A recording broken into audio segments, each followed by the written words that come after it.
A World War II veteran is touring the country, making sure no one will have the same regret he has. Sidney Walton spent years in the Army. News 8's Kent Pierce live in News 8 Control this midday to tell us about Sidney's new mission. Good afternoon, Kent. Good afternoon to you, Keith. In 1941, they probably didn't talk about FOMO, the fear of missing out, but Sidney Walton did miss out on something, and he spent his whole life regretting it. Now this World War II vet wants to make sure nobody else misses out. Hi, I'm Shelley.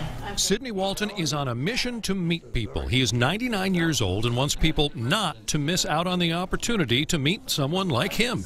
When he was young, he missed an opportunity of his own in 1941. To meet some Civil War veterans in Central Park.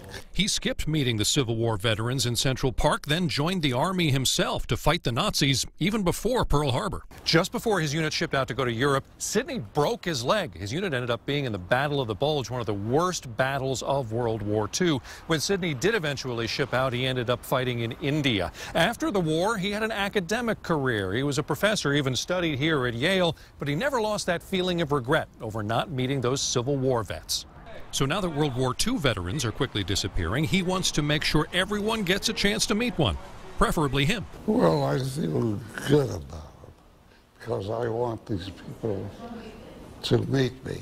His No Regrets tour has been going on for about a month now. The governor of Massachusetts gave him a citation. He met with Governor Malloy this week. Even though we're meeting every single governor in every single one of the 50 states and their capitals, the real goal is to meet people who have never had an opportunity to meet a World War II veteran. Right, Dad? That's true.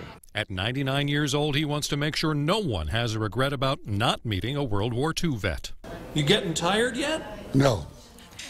You're going to keep going? I'm going to keep going. I hope he does. And if you want to meet Sidney, he's going to be in the lobby of the downtown Hartford Marriott. That's the one next to the convention center there. He's going to be in the lobby of the hotel from 5 to 7 tonight, just looking to meet as many people as possible. Live in News 8 Control, I'm Kent Pierce, News 8.